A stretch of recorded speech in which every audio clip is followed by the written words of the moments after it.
Hello बच्चों, welcome to nerdy side. आज हम कवर करने वाले हैं फिजिक्स का एक नया चैप्टर। और हाँ, इस वीडियो के बाद कॉन्सेप्ट्स होंगे क्रिस्टल क्लियर। तो चलिए शुरू करते हैं चैप्टर 6, जिसका नाम है इलेक्ट्रोमैग्नेटिक इंडक्शन। बच्चों, इसको शॉर्ट में हम EMI भी बोलते हैं। और ये chapter exam point of view से और आगे के कॉन्सेप्ट्स के लिए भी बहुत ही ज़्यादा इंपॉर्टेंट है, तो एकदम ध्यान से सुनिएगा। अब हम इस स्लाइड में इस चैप्टर के हीरो माइकल फैराडे की एक बहुत ही फेमस बात देखेंगे। जब उन्होंने ये डिस्कवरी की तो किसी ने उनसे पूछा, आपने ये जो डिस्कवर किया है इसका फायदा क्या है? What is it's use? तो उनका जवाब था, what is the use of a new born baby? यानी एक नए पैदा हुए बच्चे का क्या यूज होता है। इसका मतलब ये था कि जैसे हम एक छोटे बच्चे का फ्यूचर पोटेंशियल नहीं जानते वो क्या बनेगा क्या करेगा, वैसे ही एक नई साइंटिफिक डिस्कवरी का पोटेंशियल उस वक्त पता नहीं होता। और देखिए, आज हमारी पूरी दुनिया, जनरेटर्स, ट्रांसफॉर्मर्स, सब कुछ इसी प्रिंसिपल पर चल रही है। तो इस स्लाइड का मेन आइडिया ये था कि फंडामेंटल डिस्कवरीज का इंपॉर्टेंस शायद तुरंत न दिखे, लेकिन वो फ्यूचर में दुनिया बदल सकती हैं। अब हम इस स्लाइड में देखेंगे कि इस चैप्टर में हम क्या क्या पढ़ने वाले हैं। हम शुरू करेंगे अ कनेक्टेड वर्ल्ड से, जिसमें हम उस बड़े सवाल को समझेंगे जिसने इस पूरी फील्ड को जन्म दिया। फिर हम ब्रेक थ्रू एक्सपेरिमेंट्स देखेंगे जिन्होंने इस सवाल का जवाब दिया। उसके बाद इन एक्सपेरिमेंट्स को समझने के लिए हम एक नया कॉन्सेप्ट सीखेंगे, मैग्नेटिक फ्लक्स। फिर आएंगे दो सबसे इंपॉर्टेंट रूल्स, फैराडेज लॉ और लेंजेज लॉ।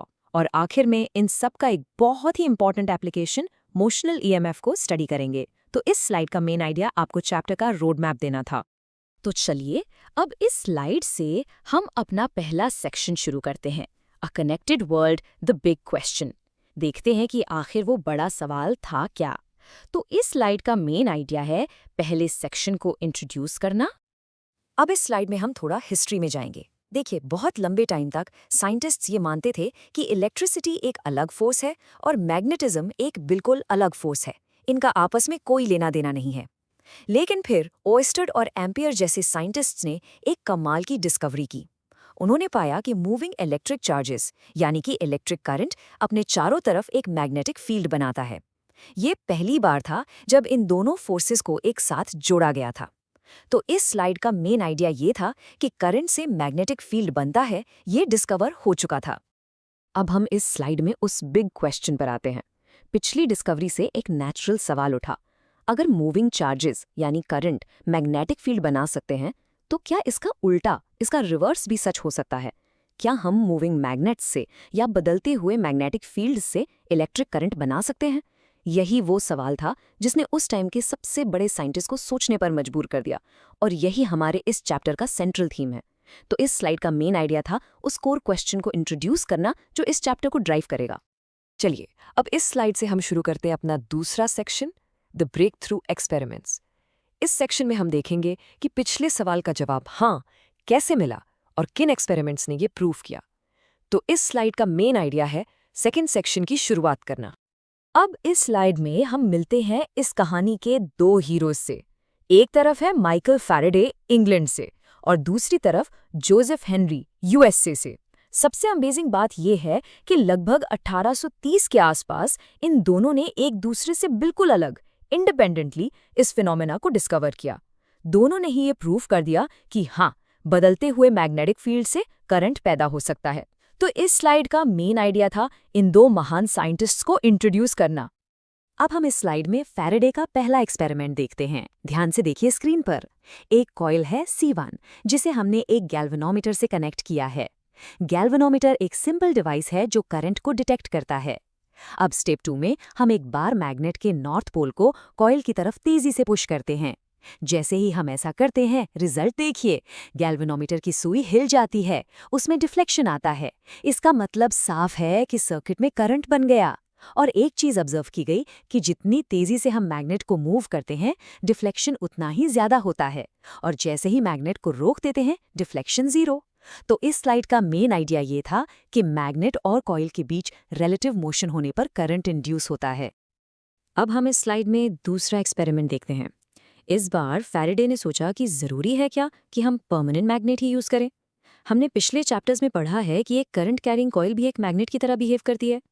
तो उन्होंने एक दूसरी कॉइल ली C2, उसमें करंट पास किया और उसको C1 के पास या दूर मूव किया, और रिजल्ट बिल्कुल सेम।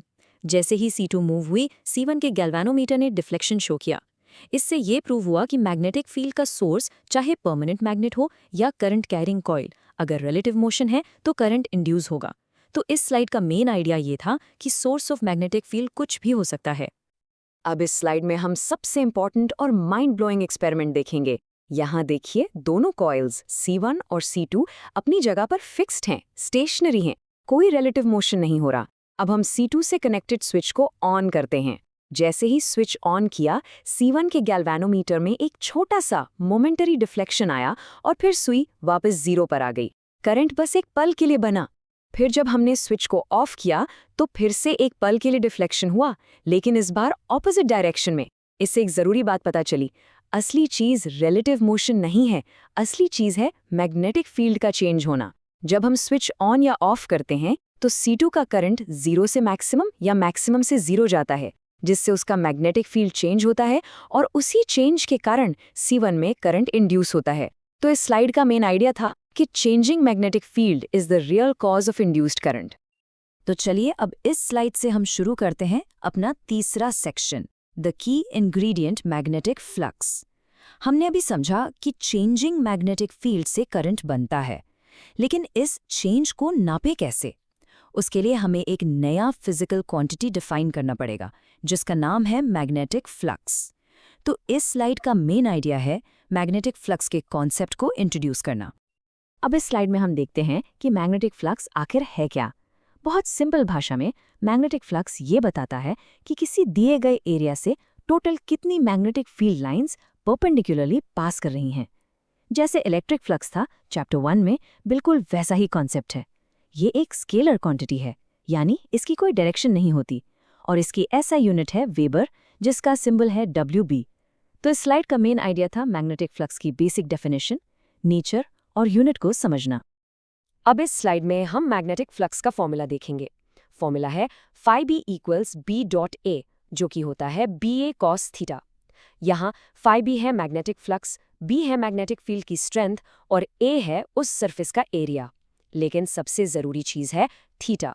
बच्चों, यहाँ अक्सर गलती करते हैं। ध्यान से सुनो, ये थीटा मैग्नेटिक फील्ड B और सरफेस के बीच का एंगल नहीं है। ये एंगल है मैग्नेटिक फील्ड B और एरिया वेक्टर A के बीच का। और एरिया वेक्टर हमेशा सरफेस के परपेंडिकुलर होता है। इस बात को हमेशा याद रखना, वरना न्यूमेरिकल्स गलत हो जाएंगे। तो इस स्लाइड का मेन आइडिया था मैग्नेटिक फ्लक्स के फॉर्मूला को, खासकर एंगल थीटा को ठीक से समझना। तो अब इस स्लाइड से हम शुरू करते हैं अपना चौथा और सबसे important section, the master rule, यानी फैराडेज लॉ। अब तक हमने जो भी एक्सपेरिमेंट्स और कॉन्सेप्ट्स देखे, उन सबको एक सिंगल मैथमेटिकल लॉ में फैराडे ने बंद कर दिया। चलिए देखते हैं वो लॉ क्या है। तो इस स्लाइड का मेन आइडिया है फैराडेज लॉ को इंट्रोड्यूस करना। अब हम इस स्लाइड में फैराडेज लॉ की डेफिनेशन देखेंगे। ये लॉ कहता है कि किसी भी सर्किट में जो EMF इंड्यूस होता है, उसका मैग्नीट्यूड उस सर्किट से पास होने वाले मैग्नेटिक फ्लक्स के टाइम रेट ऑफ चेंज के बराबर होता है। इसके दो इंपॉर्टेंट मतलब हैं।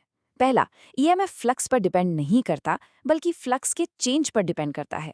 दूसरा, फ्लक्स जितनी तेजी से चेंज होगा, यानी d∅dt जितना ज्यादा होगा, उतना ही ज्यादा EMF इंड्यूस होगा। स्लो चेंज कम EMF, फास्ट चेंज ज्यादा EMF। यही फैराडेज लॉ का कोर है। तो इस स्लाइड का मेन आइडिया था फैराडेज लॉ की स्टेटमेंट को आसान शब्दों में समझना। अब इस स्लाइड में हम फैराडेज लॉ का मैथमेटिकल फॉर्मूला देखेंगे।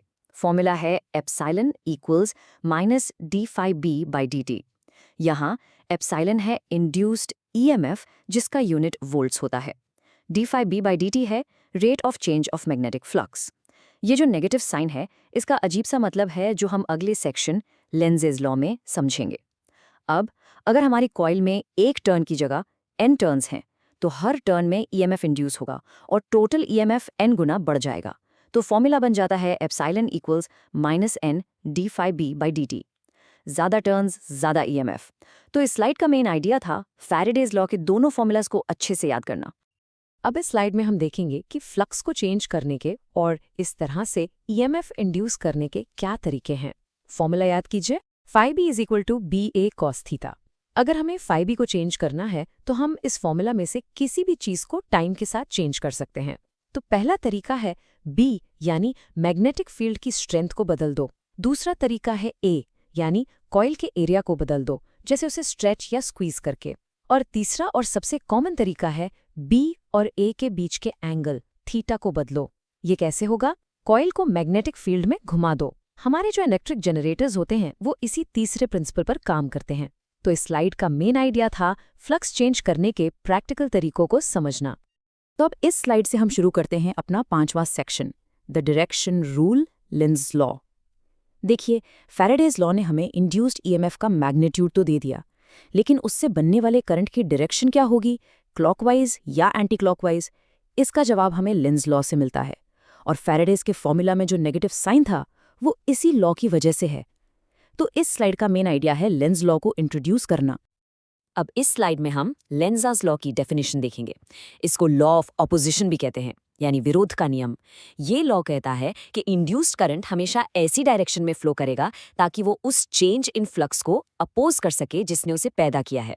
सिंपल शब्दों में, नेचर को बदलाव पसंद नहीं है। अगर आप फ्लक्स बढ़ाओगे तो इंड्यूस्ड करंट अपना मैग्नेटिक फील्ड बनाकर उसे कम करने की कोशिश करेगा, और अगर आप फ्लक्स घटाओगे तो इंड्यूस्ड करंट उसे बढ़ाने की कोशिश करेगा। जैसे अगर आप नॉर्थ पोल को पास ला रहे हो, फ्लक्स बढ़ा रहे हो, तो कॉइल में करंट ऐसे बहेगा कि सामने नॉर्थ पोल बन जाए और वो उसे रिपेल करे, यानी अपोज करे। तो इस स्लाइड का मेन आइडिया था लेंज़ेस लॉ का कोर कॉन्सेप्ट समझना। अब इस स्लाइड में हम समझेंगे कि लेंज़ेस लॉ इतना इंपॉर्टेंट क्यों है। ये असल में law of conservation of energy का ही एक रूप है। सोच के देखिए, अगर लेंज़ेस लॉ गलत होता, यानी पास आने वाला मैग्नेट रिपेल होने की जगह अट्रैक्ट होता, तब तो आप मैग्नेट को हल्का सा धक्का देते और वो खुद ब खुद एक्सेलरेट होता जाता और फ्री में करंट बनता जाता। ये तो फ्री एनर्जी हो गई, जो कि इम्पॉसिबल है। इसलिए लेंज़ेस लॉ सही है। जब मैग्नेट पास आता है वो रिपेल होता है, आपको इस रिपल्शन के खिलाफ जोर लगाना पड़ता है, वर्क करना पड़ता है, और आपका यही मैकेनिकल वर्क इलेक्ट्रिकल एनर्जी में कन्वर्ट हो जाता है। एनर्जी क्रिएट नहीं होती, बस फॉर्म चेंज करती है। तो इस स्लाइड का मेन आइडिया ये था कि लेंज़ेस लॉ एनर्जी कंजर्वेशन पर बेस्ड है। तो अब इस स्लाइड से हम अपने आखिरी सेक्शन पर आते हैं, एक की एप्लीकेशन, मोशनल ईएमएफ। जैसा कि नाम से ही क्लियर है, ये वो ईएमएफ है जो एक कंडक्टर के मोशन के कारण, उसके मैग्नेटिक फील्ड में चलने के कारण पैदा होता है। ये फैराडेज लॉ का एक बहुत ही सीधा साधा और इम्पॉर्टेंट एप्लीकेशन है।